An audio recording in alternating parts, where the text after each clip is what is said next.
Good morning, students. Jai Swaminarayan. In the previous lecture, we have completed exercise 13.1. Today, students, we are going to start with some fundamental concepts of 13.2. Now, our first topic for today is law of multiplication. Our today's first topic, students, is law of multiplication. Now, all of you know we have studied conditional probability. Say E and F are associated with the same sample spaces. Then conditional probability of F given E is P of E intersection F upon P of E. Of course, P of E not equal to 0. Or conditional probability of E given F will be P of E intersection F upon P of F. Of course, students, P of F not equal to 0. Now, students, intersection event E intersection F denotes simultaneous occurrence of events E and F. And students, E intersection F is also written as simply EF. Students, E intersection F is the simultaneous occurrence of events E and F, and that is also written as EF. Now, in conditional probability, if we want to find the simultaneous occurrence of events E and F, then I make E intersection F as subject of formula, and P of E intersection F is written as P of E into P of F given E, or this is written as P of F into P of E given F. Now, this formula or this particular equations are law of multiplication of probability, and specifically this is used when the selection is 1 by 1 and without replacement. Say we draw 2 cards 1 by 1 from a pack of 52 without replacement, then only, students, we can use law of multiplication. So, students, law of multiplication is specifically used when the selection is 1 by 1 and also without replacement. So, this is what is the law of multiplication as far as conditional probability is concerned. Now, students, another aspect, another topic which is very useful in probability, and that is the concept of independent events. One more concept, one more topic which is very useful, students, in probability, especially which get is concerned, or JEE mains or even advanced, they always ask students one sum based on independent event. Of course, here, students, the first event which occurs E, definitely P of E not equal to 0. And here P of F not equal to 0, means E and F respectively here are not impossible events. Now, students, another important concept is independent events. Let us go with an example. Say, when we toss a coin, the sample space is set of elements h, comma, d. Probability of a head as well as probability of getting a tail is 1 by 2. This is all of you know. Now, say event E denotes that we got a head. Now, after tossing a coin once, again I am tossing. So my second event occurs on the condition that first event has already occurred. But in the second toss, to get a head or a tail, the probability of getting a head or a tail is independent of the first toss, where we got a head. Students, in the second try, if I am supposed to get a head or a tail, which is for sure, but that probability is independent of the first try. So my second event is F, which occurs on the condition that E has already occurred, but its probability is independent of the base event, which is E. Such events E and F, students, are called independent events. So what is the formal definition of independent events? So events E and F are associated with a common sample space S. The probability of occurrence of E is independent of F and vice versa. Means probability of occurrence of F is independent of E. Then such events E and F are called independent events. My second toss occurs under the condition that first has already occurred, but the probability of second event is independent of first. So conditional probability F given E is only equal to P of F. And similarly, conditional probability of E given F is only equal to P of E. So if that is replaced in this formulas, then the formula for independent events, then the formula for independent events becomes P of E intersection F is equal to P of E into P of F. So the second toss occurs after the first, but the probability of second toss is independent of the probability of first.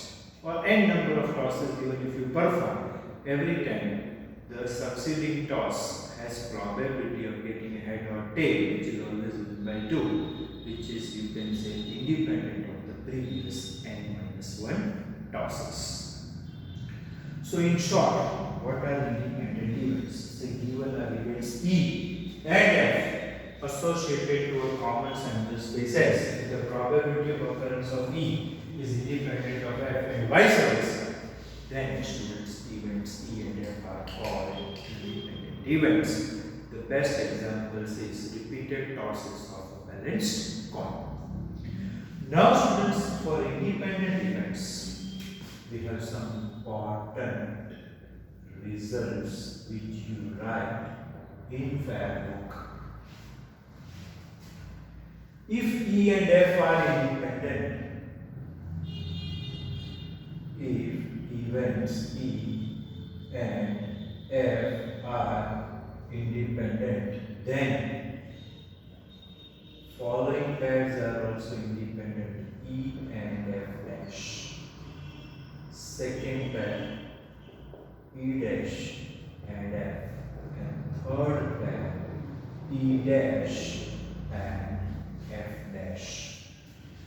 So, if events E and F are independent, then students, the following pairs are also independent. It means P of E intersection F dash is equal to P of E into P of F dash. Here, P of E dash intersection F dash is equal to P of E dash into P of F dash, and similarly, P of E dash intersection F is also equal to P of E dash into P of F. Then students, this was the first result. Second, if A, B and C are pairwise independent, then P of A intersection B will be equal to P of A into P of B. P of B intersection C will be equal to P of B into P of C. And P of A intersection C will be equal to P of A into P of C. And for mutually independent events A, B and C, previous three results are already there, and the fourth result is P of A intersection B intersection C will be equal to P of A into P of B into P of C. So for pairwise independence, we have three results, and for mutually independent events A, B and C, we have four results. Previous three and the fourth, P of A intersection B intersection C is equal to P of A into P of B into P of C.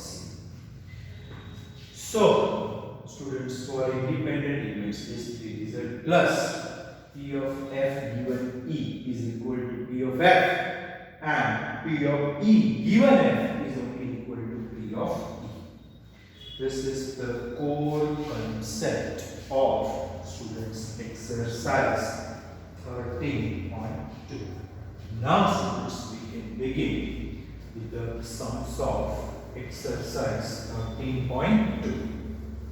In mind, independent events is always used when the selection is with replacement, and law of multiplication is always used when the selection is one by one and without replacement. Independent events is used when the selection is one by one as well as with replacement. Now let us do the first three sums of exercise 13.2. Now, this first question is, if P of A is equal to 3 by 5, exercise 13.2, answer 1, given is P of A is equal to 3 by 5, P of B is equal to 1 by 5. Find P of A intersection B. If events A and B are independent, then P of A intersection B will be equal to P of A into P of B.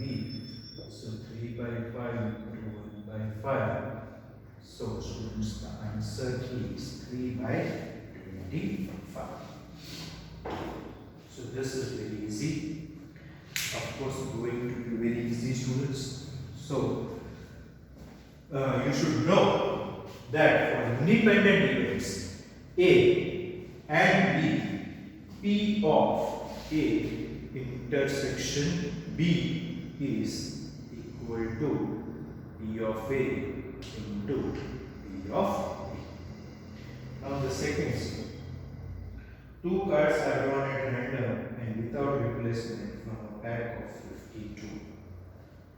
Without replacement, students catch the words. Without replacement means it is always 1 by 1, and that is, you can say, indication of use of law of multiplication. The sample space is not 52C2. Be careful. Find the probability that both the cards are black. Okay, students, you know, in a pack of 52 cards, 26 cards are of black color and 26 cards are of red color. So we have to use law of multiplication. Now check how I am writing the subjective part. Event E. First drawn card is black. So probability of event E will be 26 C1 upon 52 C1. So half. Favorable outcomes for event E are 26 and total outcomes are 52. So probability of first card being black is 1 by 2. Now this is not replaced. So second event will be dependent on first. Second drawn card is black given that first is black. Now this event F given E will have twofold effect. Students, pay attention. The second event means F given E will have twofold effect. Number of black cards reduced to 25 and total cards reduced to 51. So probability of F given E will be 25 C1 upon 51 C1. So 25 by 51. This will be, students, the probability of F given E. Now, to use law of multiplication, you need event E intersection F, which indicates first and second drawn cards are black. So, according to law of multiplication, P of E intersection F will be P of E into P of F given E. Of course, P of E not equal to 0. So this will be half into 25 by 51.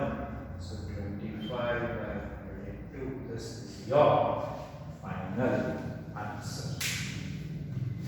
Here the probability of second will definitely be impacted by first, because the first selected card is not replaced back. That is the main impact, students, of the sum. The main impact, I mean to say the main part of the sum.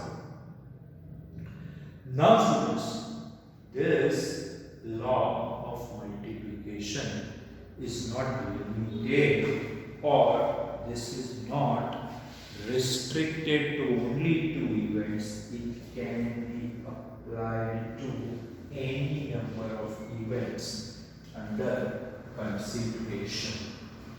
So now, students, I am doing sum number 3. And in sum number 3, students, we have law of multiplication again, but it is generalized for 3 events. Now just pay attention. Say E, F and G belong to a common sample space. E, F and G belong to a common sample space, and simultaneous occurrence of all 3 events is given by E intersection F intersection G. The first occurring event is E. After E, F occurs. So F occurs under the condition when E occurs.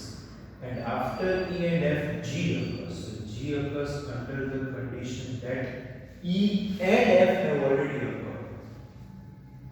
So this is students' law of multiplication for 3 events. You go for conditional probability formula. This will be E intersection F upon P of E. This will be P of G intersection E intersection F upon P of E intersection F gets cancelled. P of E and E gets cancelled.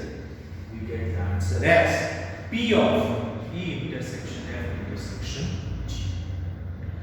So students, the key words which you have to focus on are selections with replacement or without replacement. Simply if it is without replacement, we have to go for the law of multiplication, which I am doing in sum number 3. A box of oranges is inspected by examining 3 randomly selected oranges drawn without replacement.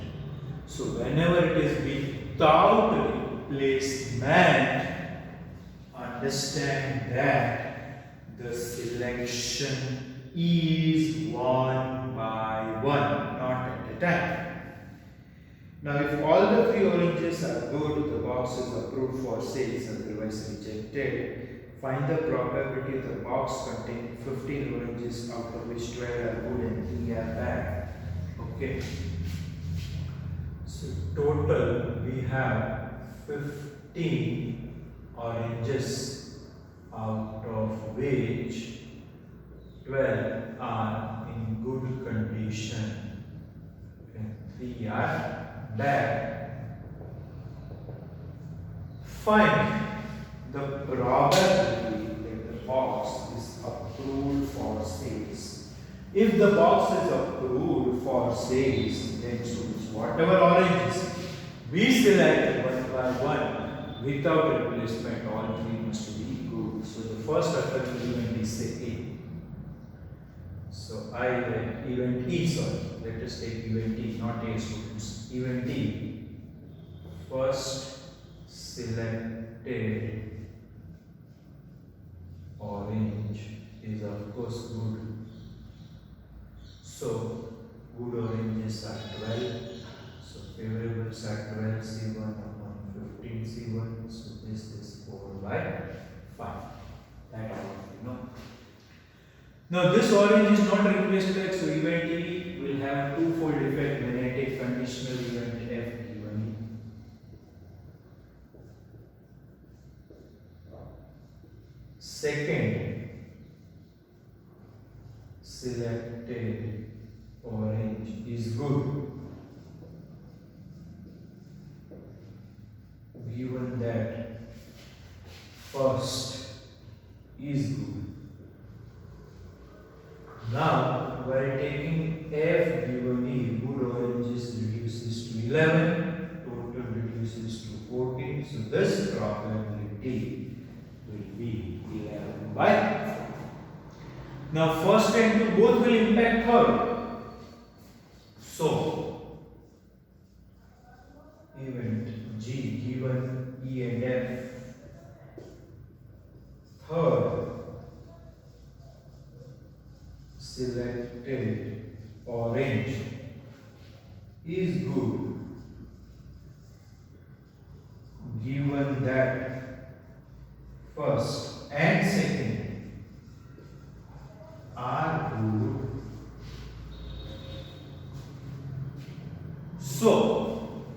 probability of G given E and F will be 10 C1 upon 13 C1. So this is 10 by 30. Now good oranges reduces to 10, total reduces to 30 because the selection is 1 by 1 and of course without replacement. So finally event E intersection F intersection G is equal to first, second and third selected oranges are good. Of course it is 1 by 1 without replacement. So according to law of multiplication, we have this, so the answer will be 4 by 5 into 11 by 14 into 10 by 30. 5 ones are 5 twos are 2 ones are 2, 7s are 44 upon 91. So students, this type of sums are very easy to understand.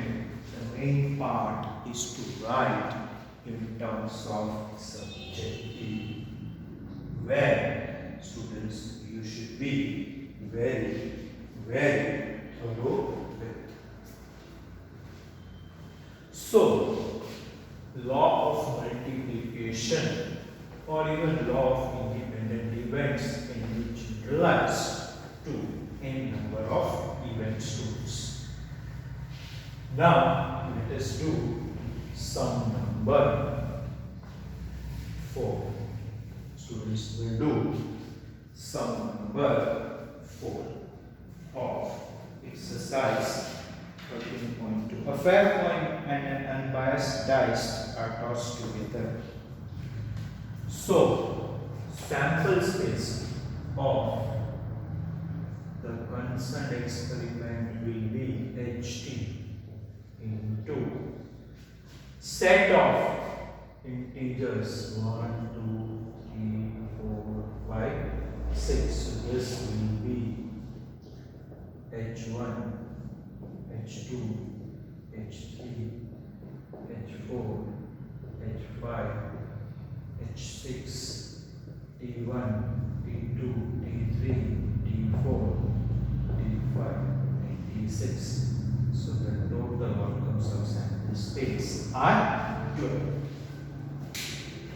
Now students, what we are given, event A head appears on the coin. Okay. Event A head appears on the coin. So variables are 6, that I did not write.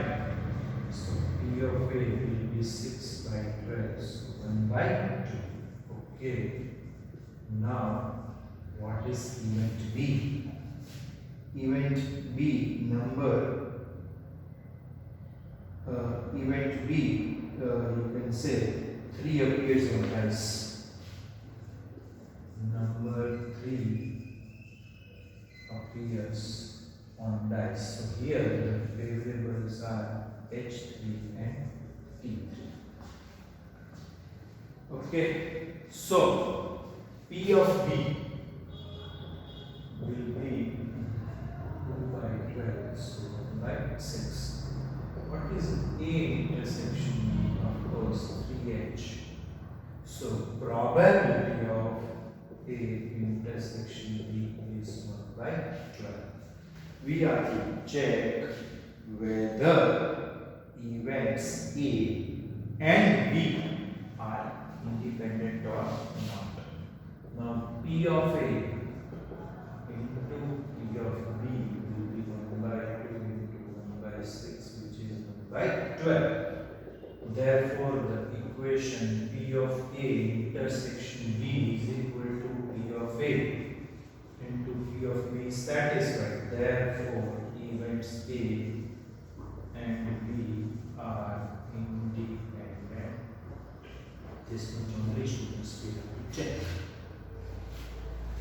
So, this concept is very interesting, students. Concept of independent events and the concept of law of multiplication are very important concepts. Let us revise these concepts and the remaining questions we will do in the next lecture.